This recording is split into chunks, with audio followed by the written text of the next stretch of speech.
doing great at home. It's been pretty hot where we live. And in Burma, it's really hot most of the time. And there was a family that lived in a village.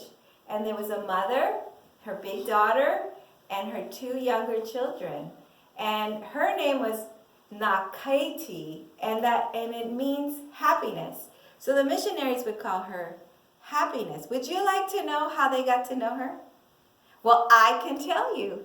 They lived in the village. And in the village, they noticed that there were some people that had come that were missionaries. And missionaries are people that teach others about Jesus. And they didn't believe in God. They didn't know about God. They worshiped devils and the evil spirits because that's all that they knew. And the mother saw that they were there and that they were helping people. And so she took her daughter, Ha-Kin, with her. And they went because they wanted to go see what was happening over there where the missionaries were. So she went and she hid behind like a big coconut tree. And she hid behind the tree and she looked, oh, what are they doing? And she had her daughter with her. And they looked and they saw that there was a lady.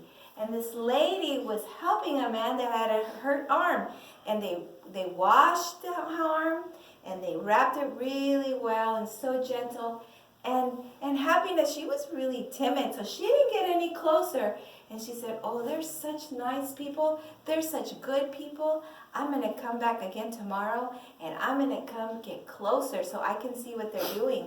But the people at the town and the village were not happy. They saw that Happiness was going over close to the missionaries. And so when she got back, they were upset. And they said, Happiness, you better be careful. You better be careful. I don't want you going over there. None of us want you going over there to the missionaries because they worship the white people God. They don't worship the devils and the evil spirits. And if you go over there, we're going to have problems with our evil spirits and our devils. Before you know it, they'll start taking you and dunking you under the water. They'll start taking us and dunking us under the water. And the spirits are going to hurt us and they're going to cause problems. And if anything, Happiness, if anything happens to any of us here in the village, it will be your fault. They were so angry and they were so firm with Happiness. And Happiness said, but wait a minute. The missionaries seem like very nice people. They seem like very kind people. I'm going to go back. I want to go back. Now you see over there in the village, their homes were up a little bit high and they would climb stairs and get into their house. And in each house they had a table, something like this one. And that was called an altar. And they would build things there and then they would pray to their evil spirits. Everybody had an altar in their house. And they would pray and they would pour some stuff and they would say some things and chant some things. And they would either give the evil spirits a gift because they thought if they gave the gift then they wouldn't be cursed and that bad things wouldn't happen to them. They would even give sometimes a rooster or a chicken as a gift. And so while they were there at their house, that's exactly what they did that night. But Happiness wasn't too sure about doing that. And, she just was a little confused. But the next day, she went again. She took her daughter, Ha-Kin, with her. And they went. And this time they got closer. And they went and they saw the lady that they had seen the day before. And the lady, do you guys remember? She was like a nurse. She was helping the person that had a bad hand. And the lady, her name is Miss Gibbs. And Miss Gibbs said, oh, hello, Happiness. How are you? I'd like to ask you if it would be okay for your daughter to come and stay here at the school and to be my helper because I'm really busy. There's a lot of people that need my help and I can't do it by myself. And do you think that Happiness' mother liked that idea? Oh, yes, she did. She said, of course, absolutely, because she saw that the missionaries were good people. And when she got back to her village, do you think the people at the village were happy?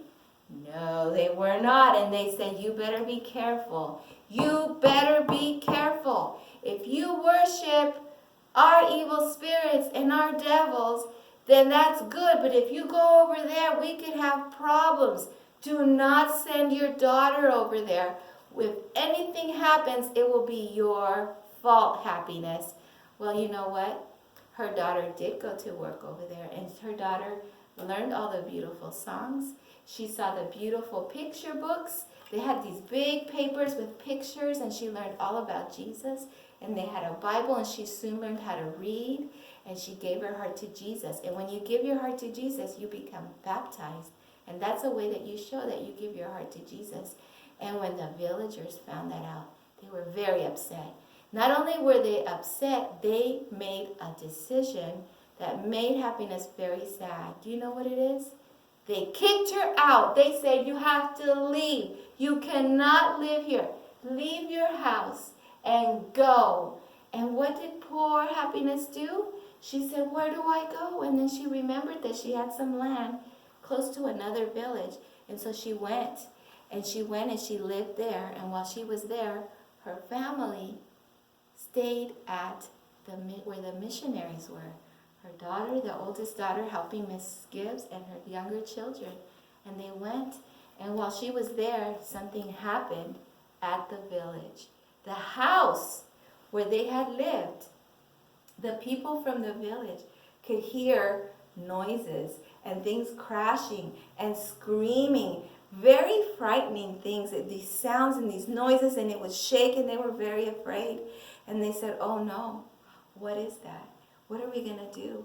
And so they said, we have to get rid of the house. The devils are angry. And they went over to the village where Happiness was, and they said, you see, Happiness? It's your fault that this is happening to our village. We are in danger, and it's your fault. Be very, very careful. Be very, very careful, Happiness. You're not doing good by having your children over there. But they said, we have no choice. You have to come, and you have to take down your house and take it out of our village. Remove it from the village. And Happiness went back, and she said to herself, what am I going to do? How am I going to be able to tear down my house? I cannot do this. And so she talked about it with the missionaries, and they said, oh, don't worry. We want to buy it from you. We'll come and we'll buy those big posts that hold your house up high, and we'll take it with us, and we'll take it back to our spot because we need to build a little house for the boys' dorm. We need more room for the boys' students that we have. And so she said, are you serious? Do you really need this house? Do you really want to buy it? And they said, yes, we do. And so they all came. All of them came from the missionaries and all the helpers. They came, and the people from the village said, oh, look, the missionaries with their students are here. And they watched them as they took down all the parts of the house and the big beam things that held the house up. I don't know what the right word is, but it was these pillar things that held the house up high. And they went to carry it, and they started taking all the parts. But they were really long. The things that held up the house were really long. And in order to get over to where the missionaries were, there was a big river. And the big river, they needed to cross. But the posts were so long that they didn't fit on the ferry to cross the river to get to where the missionaries had their area, taking them their school and their medical help and their church. And they thought, how are we going to get it across? What are we going to do? And so they said, oh, I know. We'll get some rope. We'll tie up the big posts, and we'll have it float in the water till it gets all the way across. And then we'll just pull it with the rope. And that's what they did. And they pulled them and all the big posts. And as it was getting pulled, they said, oh, look, the big posts are in the water, and they're getting baptized. So all the parts of the house were getting baptized. The only thing that they didn't take back was the pillar, the altar that they would offer the things to the evil spirits and the devils. They left that behind in the water, and it just floated away. And they went and they built this big, beautiful house, just like the one that they had taken from the village. And in its place, when they were there at the house that was built, and there was a teacher, and his name was Glenn. And Glenn, instead of having the idols that they prayed to, because can a piece of wood hear me? Hello? No, it can't. And instead of having the things that they would pour to the devils, they didn't have that. And instead of offering a chicken as a present in the house, did they have that to give to the devils? No, they did not. Instead, he put a Bible. He put a Bible there, and this is what they had. Because, the gospel is the story of Jesus. It's an important story. It's a beautiful story because it's of the true, powerful God. And this is the God that does not get angry and hurt you. He wants good to happen to you because there is power in the gospel. It's the power of God unto salvation to everyone that believes. And I think that it was good for the family to be able to be at the school because as the children got older, they wanted to become Christians too. The children of happiness, they wanted to come and be baptized and give their hearts to Jesus too. And they sent word to their mother that was in that village, and they said, Mother, Mother, we love Jesus, and we're bigger now, and we want to be baptized too. We want to give our heart to God too. And so the mother heard, and do you think she was happy? Oh boy, she was. Now her name really showed the way she felt. She was so happy. And she went over to where the missionaries were, and she says, there was no way that I would want to miss being here for the day of the baptism of my young 2 children. First, you helped us. You were so kind. You gave word to my daughter and taught her about God, and she was baptized, and now my children are baptized, and I would like to be baptized too. You know what, boys and girls? There is a God that lives up in heaven. He lives here on earth, and he lives in my heart, and he wants to live in your heart too. Won't you give your heart to him today?